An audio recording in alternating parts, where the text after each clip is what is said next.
మీకు eligibility criterias ఎలా ఉంటాయి? అంటే కొత్తగా ఉత్సాహీలకు ఇస్తారా?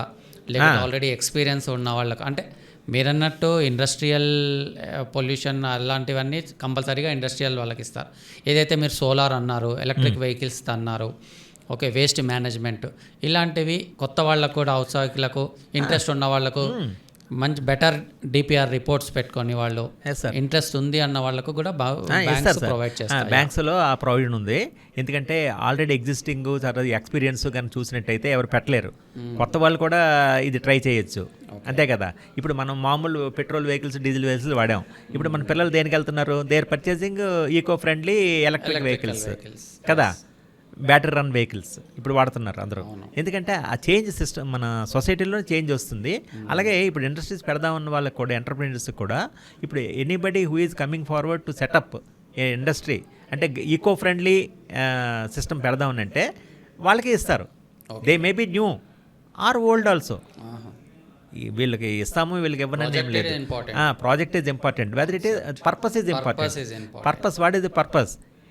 It reduces, it saves that environment అన్నది చాలు మన పర్పస్, అంతే. అలా ఇస్తే ఎవరికైనా ఇస్తారు సార్. బట్ గవర్నమెంట్ తాలూకా కండిషన్స్ ఉంటాయి కదా, project report it should be approved by government. ఎందుకంటే వాళ్ళు కొన్ని ఇప్పుడు అందుకే ఈవెన్ కమర్షియల్ కాంప్లెక్సెస్ కట్టాలన్న గవర్నమెంట్ అప్రూవల్స్ ఉంటాయి కదా, జిహెచ్ఎంసీ అప్రూవల్స్ ఇట్లా. అలాగే రెసిడెన్షియల్ అపార్ట్మెంట్స్ కట్టాలన్నా సరే ఉంటాయి కదా. సో గవర్నమెంట్ అప్రూవల్స్ తీసుకుని చేస్తే బ్యాంక్ ఆటోమేటిక్గా if all clearances are obtained then automatically banks will sanction the loans. ఇవి జనరల్గా రేట్ ఆఫ్ ఇంట్రెస్ట్ కానీ రీపేమెంట్ టెన్యూర్ ఎన్ని ఇయర్స్ వరకు ఉంటుంది, ఎలా ఉంటుంది? Repayment normally when compare to other loans it is long term. ఎందుకంటే ఇమీడియట్గా కట్టమంటే వాళ్ళు కట్టడానికి అవ్వదు కదా. దీనివల్ల ఇదేంటంటే దీనివల్ల ఇమీడియట్ ప్రాఫిట్ అనేది జనరేట్ కాదు కదా.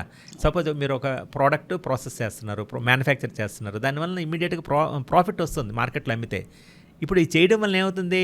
ఎనర్జీ ఎన్విరాన్మెంట్ సేవ్ అవుతుంది. ఇన్విజిబుల్ బెనిఫిట్ ఉంది ఇక్కడ. It is not tangible benefit, it is intangible or invisible benefit. So దీన్ని ఇమీడియట్గా కట్టమంటే వాళ్ళకి బిజినెస్కి అది బర్డెన్ అవుతుంది. Okay, I think they will have moratorium period for 3 or 4 moratorium period ఉంటుంది. రెండోది కొంచెం రీపేమెంట్ టర్మ్స్ కొంచెం లిబరల్గా ఉంటాయి, రేట్ ఆఫ్ ఇంట్రెస్ట్ కొంచెం తక్కువ. ఎందుకంటే just to promote these initiatives, just to encourage these initiatives. అది అలాగే ఇప్పుడు సిఎస్ఆర్ అని ఒక కాన్సెప్ట్ ఉంది, కార్పొరేట్ సోషల్ రెస్పాన్సిబిలిటీ. తెలుసు కదా, కార్పొరేట్ సోషల్ రెస్పాన్సిబిలిటీలో as per companies act 2013 now it is made mandatory to spend at least 2% of net profit by companies